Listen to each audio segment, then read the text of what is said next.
Welcome to another local market update with Rick Batista on new listings, Rick Batista on closed sales, Rick Batista on median sales price, Rick Batista on percent of original list price received, Rick Batista on market time, and Rick Batista on inventory of homes for sale. How's it going, Chicago? Here to bring you another local market update. In this video, we'll be covering both September 2022 and how that month looked, as well as the week ending October 8th. So you get 2 for 1 this time. 3, 2, 1! We'll be talking about residential activity only and focusing primarily on detached single-family homes, attached being condos and townhomes. And this is taking a look at the entire city of Chicago. I'll be covering specific areas a little later on in the video. But I will tell you this, and I'm sure you already know, that Chicago is a very, very hyper local market. So what you see going on in one area is not necessarily what you're going to see in another area. Things can change from block to block. Depending on what neighborhood you're in within that area, things can change pretty significantly. But let's dive right in.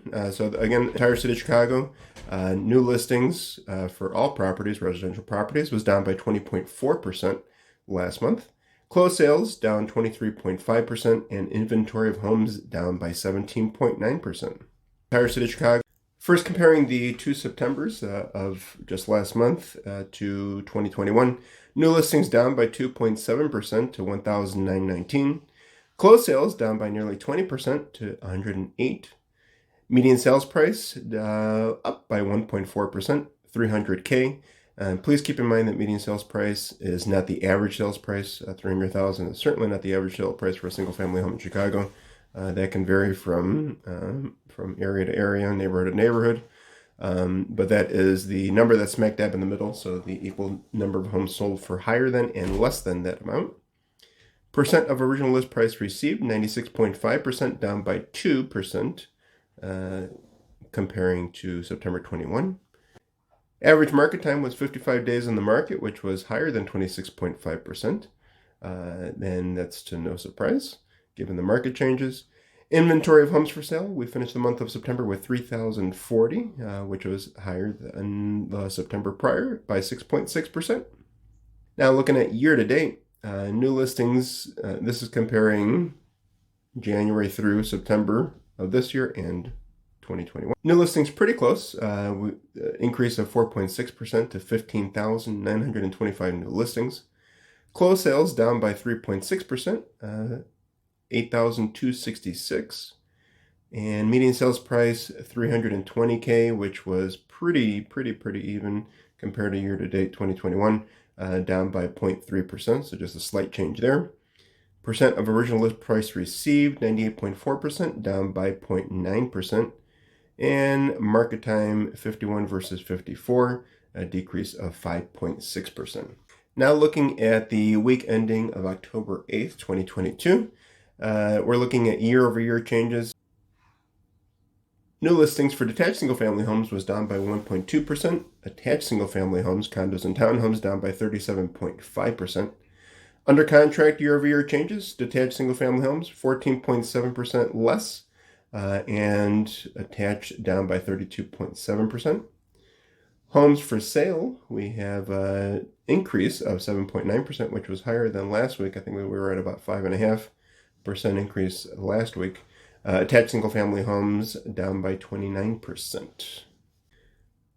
Some fun information that we're provided with this week is that mortgage application activity nationwide has recently dropped to its lowest pace in 25 years. That's according to the Mortgage Bankers Association, with purchase and refinance applications down considerably to this time last, when mortgage rates were hovering around 3%. The sharp increase in rates has caused mortgage applications for purchase to decline 39% compared to the same week a year ago. So definitely some changes happening in the market. I would like to say, not here to create any panic whatsoever, because I don't think there's any need for panic. But what was going on in 2020 and 2021, very different than what's going on right now. I think that there is much more stability in the market. People aren't going insane and trying to grab all the toilet paper they can off the shelves. And with the same thing that we're doing with single family homes. But I think things are looking promising, even though the rates are a little higher. So if everyone just focuses on what they need to do and what their situation is, I think we'll certainly get out from under this dark cloud that everyone's trying to create for us. So let's dive a little deeper into those numbers. New listings, we finished the week with 408 single-family detached homes, which brought us to a 3-month average of 439, down by 1.7 year over year. Single-family attached homes, 470, brought us to a 3-month average of 599, down by 27.3%. Under contract, 215 single-family detached homes, 3-month average of 183, down by 19.2%. And single-family attached homes, last week we finished up with 233 under contract, 3-month average of 265, down by 26.5% year over year. Inventory of homes for sale. Last week we finished with 3,033, 3-month average of pretty close to that number, 2,994, up by nearly 10%.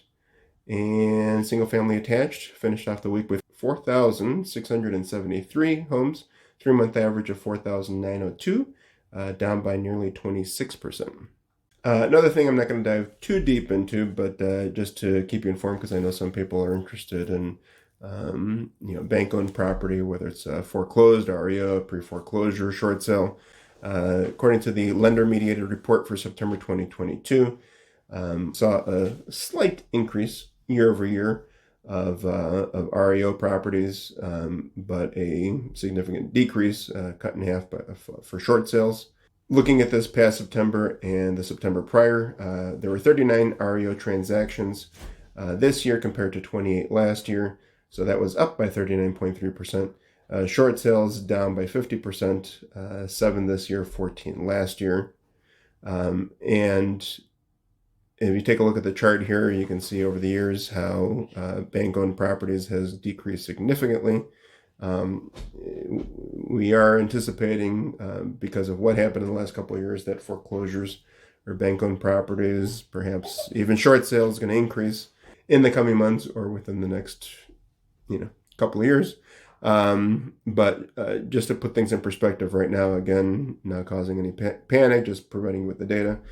Share of closed sales that were lender mediated was only 2.2%, which, looking at the chart just a short time ago, 10 years or so, much, much higher. Now let's take a look at what's happening in your neck of the woods.